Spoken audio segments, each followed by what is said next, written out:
શહેરમાં ગુજરાત બાર કાઉન્સિલની ચૂંટણી માટે મતદાન યોજાયું હતું। દિવાળીપુરા સ્થિત નવીન એડવોકેટ હાઉસ ખાતે મોટી સંખ્યામાં વકીલો મતદાન કરવા માટે પહોંચ્યા હતા। ગુજરાત બાર કાઉન્સિલની ચૂંટણીમાં કુલ 99 ઉમેદવારો મેદાનમાં છે, જેમના માટે મતદાન પ્રક્રિયા હાથ ધરાઈ હતી। ચૂંટણી દરમિયાન ઉમેદવારોએ પોતાની જીતનો વિશ્વાસ વ્યક્ત કર્યો। આ સમગ્ર મતદાન પ્રક્રિયા માટે ચૂંટણી કમિશનર દ્વારા દિવાળીપુરા નવીન એડવોકેટ હાઉસ ખાતે તમામ જરૂરી તૈયારીઓ કરવામાં આવી હતી અને શાંતિપૂર્ણ માહોલમાં મતદાન પૂર્ણ થયું। આજે બાર કાઉન્સિલ ઓફ ગુજરાતનું ઇલેક્શન છે અને લગભગ 170 જેટલા ઉમેદવારો ઉમેદવારી કરી છે જુનિયર સિનિયર સાથે। એટલે ચોક્કસપણે આજે મતદાન પણ ઘણું સારું છે। એક પર્વ છે કે આજે તમામ આખા ગુજરાતના વકીલશ્રીઓ, ગુજરાતના ટોટલ 272 બાર છે, એ 272 બારના વકીલશ્રીઓ આજે વોટિંગ કરશે અને મતદાન કરીને જે પણ ઉમેદવારો જીતશે તે ઉમેદવારો ચોક્કસપણે વકીલશ્રીઓના કામ કરશે, વકીલશ્રીઓ માટે હાજર રહેશે। તેથી આજનું પર્વ અમારા માટે એક ઐતિહાસિક છે। બાર કાઉન્સિલ ઓફ ગુજરાતની નવી બોડી આ ચૂંટાઈને બનવા જઈ રહી છે। તેથી ચોક્કસપણે આજની અમે ઇલેક્શન એ ઉજવણી રૂપે માનીએ છીએ।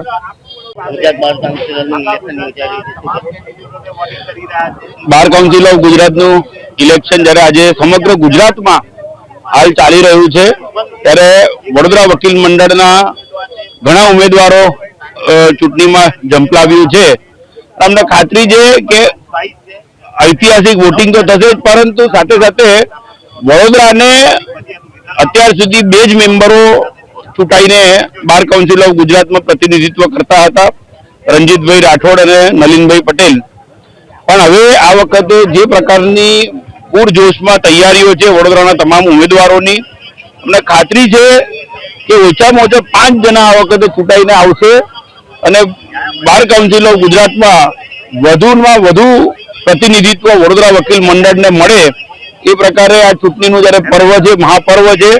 તમામ ઉમેદવારો તો અત્રે આમાં હાજર છે જ, પરંતુ સાથે સાથે અમારા જેવા જે વોટર્સ છે એ વોટર્સ બી ઉત્સાહભેર આજે કોર્ટ કામકાજથી અલિપ્ત રહીને કોર્ટનું કામકાજમાં રજા માણીને ચૂંટણીના આ મહાપર્વની અમે ઉજવણી કરી રહ્યા છે।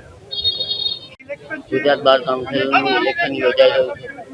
આજરોજ બાર કાઉન્સિલ ગુજરાતની 2026ની ચૂંટણી છે, જે ચૂંટણી 8 વર્ષ પછી યોજવામાં આવી છે અને તે પણ સુપ્રીમ કોર્ટના જજમેન્ટ મુજબ યોજવામાં આવી છે। તો મારા તમામ વકીલોને એક નમ્ર અરજ છે કે 8 વર્ષ બાદ આ ચૂંટણી આવી છે અને 5 વર્ષની આ ચૂંટણી ટર્મ છે, તો જરૂરથી વોટ કરવા તમે તમારા મિત્ર વર્તુળ લઈને આવો અને મારો ક્રમાંક નંબર 26 છે, તો 26 નંબરને પ્રેફરન્શિયલ વોટ 1 આપીને જીતાડજો।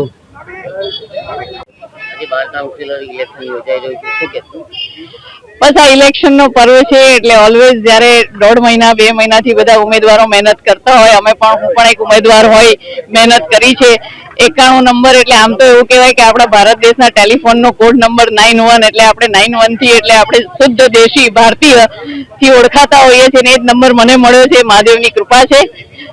ઇલેક્શનમાં આપના માધ્યમથી સર્વેને શુભેચ્છાઓ। મારા 99 ઉમેદવારો જે છે બધા જ એડવોકેટ મિત્રો છે, ભાઈ બહેનો છે, બધાને આપના માધ્યમથી શુભેચ્છા પાઠવું છું અને દરેક વકીલોને કહીશ કે આપ આવો, આ બાર કાઉન્સિલનું ઇલેક્શન છે એટલે કે આપણી જવાબદારીઓ, આપણી સનદના ઇલેક્શન છે। આપણે ચોક્કસથી મતદાન કરવા આવીએ ને સારા લોકોને ચૂંટીને લાવીએ ને એમાં મારો પણ સમાવેશ થાય એવી અભ્યર્થના સાથે સર્વેને ફરી એકવાર આમંત્રણ આપું છું કે ચૂકતા નહીં આ પર્વને અને આ મતદાનને, કારણ કે 5 વર્ષે આવે છે એટલે ખૂબ જવાબદારીપૂર્વક બહાર નીકળીને ચોક્કસ આવજો।